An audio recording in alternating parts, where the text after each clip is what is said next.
I'm old enough to remember. We pulled out of Afghanistan early. It's actually same area. It's crazy. We pulled out of Afghanistan early, left the area completely unsecure. The Taliban took over. The Biden administration panicked, and they threw our troops right back into Afghanistan. Only instead of guarding a base, which is much easier to secure, they actually had our guys standing outside of just a regular commercial airport. They're easy prey out there.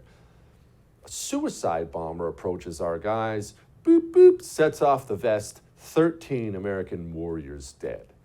And America was mad. You were mad, I was mad, we were all mad.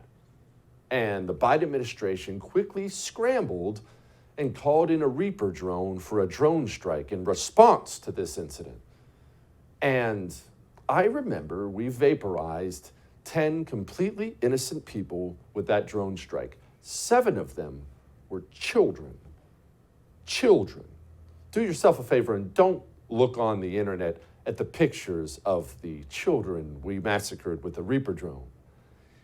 But that's not the worst part. I mean, that's bad enough. You know what the worst part was? I remember the chairman of the Joint Chiefs, after we vaporized 10 innocent people, going up to a microphone and saying this. We know from a variety of other means that at least one of those people that were killed was an ISIS facilitator. So were there others killed? Yes, there are others killed. Who they are, we don't know. We'll try to sort through all that. But we believe that the procedures at this point, I don't want to influence the outcome of an investigation, but at this point we think that the procedures were correctly followed and it was a righteous strike. A righteous strike.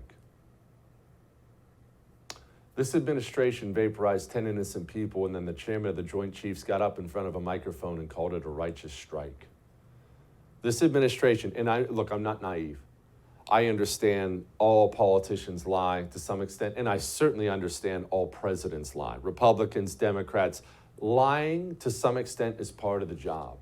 But this has got to be the most incompetent, dishonest administration in the history of the United States of America. And man, that is saying something, because boy, have we had some corrupt scumbags in that White House. You don't get to lie or be wrong about every single thing for a year and a half, which they've done, and then expect me to simply take your word for it and stand up and cheer when you say, hey guys, we got him. Is a Taliban takeover of Afghanistan now inevitable? No, it is not. Your own intelligence community has assessed that the Afghan government will likely collapse. That is not true. Do you see any parallels between this withdrawal and what happened in Vietnam, with some people feeling... None whatsoever. Zero. What you had entire brigades breaking through the gates of our embassy. 6, if I'm not mistaken. The Taliban is not the North Vietnamese army. They're not remotely comparable in terms of capability. There's going to be no circumstance where you see people being lifted off the roof of a embassy of the United States from Afghanistan. It is not at all comparable. No, actually, to his credit, he was right. We didn't lift them off the roof. Instead, they were scrambling onto the airport, as you see right there, and they were falling off the landing gear as we were running out of the country, and they were all about to die. You don't get to skip class for an entire year and then tell me the car broke down and that's why you didn't go to class that day.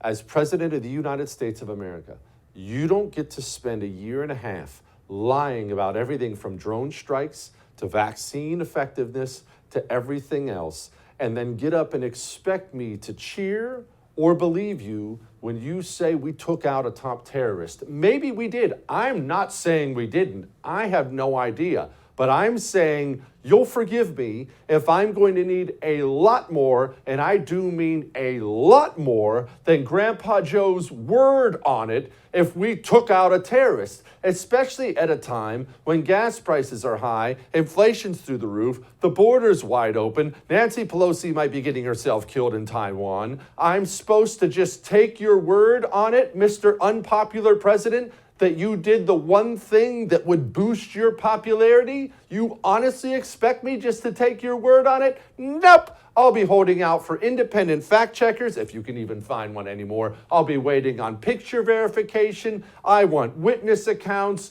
Joe Biden's word. It's not worth the dookie you took in the toilet this morning. Don't miss Jesse Kelly Breaks History, The Forgotten Genocide. The first episode of a new series available now exclusively for First TV supporters. Visit the First TV app or thefirsttv.com to subscribe and start watching today.